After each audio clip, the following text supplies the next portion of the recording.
ایک اہم بات جو میں آپ کو سمجھانے لگا ہوں، یہ طلبہ کو آخر تک سمجھ میں نہیں آتی، بہت کنفیوژن کا شکار رہتے ہیں۔ وہ یہ ہے کہ دیکھیے، رفع، نصب اور جر چاہے لفظاً ہو یا تقدیراً، یہ اصل میں آثار ہیں، اثر ہیں، اور ان کا مؤثر وہ ہے رافع، یعنی ان کو رفع دینے والا، ناصب نصب دینے والا، اور جار یہ ہے مؤثر۔ اور یہ قاعدہ ہے اور حقیقت یہ ہے کہ اثر جو ہے بغیر مؤثر کے نہیں پایا جا سکتا، اثر بغیر مؤثر کے نہیں پایا جا سکتا۔ مثلا اشتریت کراساتن، اگر آپ یہ کہتے ہیں کہ کراساتن یہ مجرور ہے، تو اب سوال یہ ہوگا کہ اگر یہ مجرور ہے تو اس مجرور یعنی اس پر جر ہے، آپ یہ کہتے ہیں کراساتن میں تا پر جر ہے، تو سوال یہ ہے کہ اس کو جر دینے والا کہاں ہے، کون سی چیز ہے جس نے اس کو جر دیا۔ اسی طرح اور بھی کئی مثالیں ہو سکتی ہیں۔ تو اصل میں اس کی بنیادی غلطی کی وجہ کیا ہے؟ طلبہ کے ذہن میں یہ بات ایک بیٹھ جاتی ہے کہ بس جو کسرہ ہے اس کسرہ کو جر کہتے ہیں، کسرہ کو جر کہتے ہیں، اور دمہ کو رفع کہتے ہیں، اور فتح کو نصب کہتے ہیں، حالانکہ ایسا نہیں ہوتا۔ جر اور کسرہ یہ لازم ملزوم نہیں ہے، جہاں کسرہ دیکھا سمجھ لیا کہ جر ہوگا، حالانکہ ہر کسرہ جر نہیں ہوتا اور نہ ہی ہر جر کسرہ ہوتا ہے، بلکہ ان میں عموم خصوص من وجہ کی نسبت ہوتی ہے۔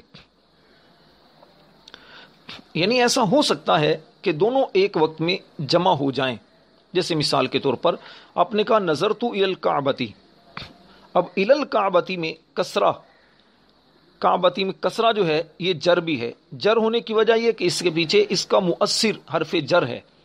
حرف جر کا اثر کیا ہے؟ حرف جر کا اثر، جار کا اثر جر آئے گا۔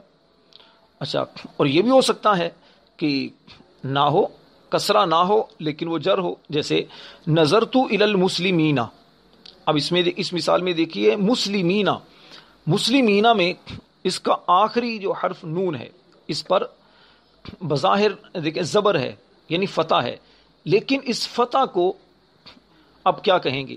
کیا اسے آپ نصب کہیں گے؟ نصب نہیں کہہ سکتے۔ نصب کیوں نہیں کہہ سکتے؟ کیونکہ پیچھے حرف جر الہ ہے۔ جب پیچھے حرف جر الہ ہے تو اس کو پھر آپ نصب نہیں کہہ سکتے بلکہ آپ جر کہیں گے، تو حقیقت نہیں یہ جر ہے۔ تو یہ اچھی طرح ذہن نشین کر لینا بہت ضروری ہے۔ مزید اس کی تفصیل جو خلاصۃ النحو ہے اس کے آخر میں صفحہ نمبر 202 پر اس کی مزید تفصیل ہے، آپ اس کو پڑھ لیجئے۔ اگر کوئی بات اس میں سے سمجھ نہ آئے تو پرسنلی مجھ سے پوچھ لیجئے، میں انشاءاللہ عرض کر دوں گا۔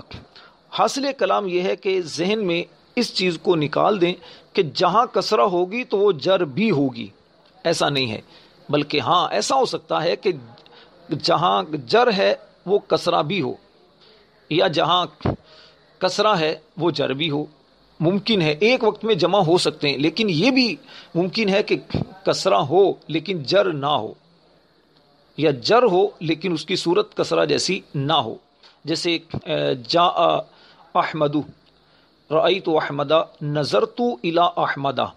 اب نظرت الی احمد، احمد میں جو دال پر جو آپ کو فتح نظر آتی ہے، تو کیا آپ اس کو کہیں گے کہ یہ نصب ہے؟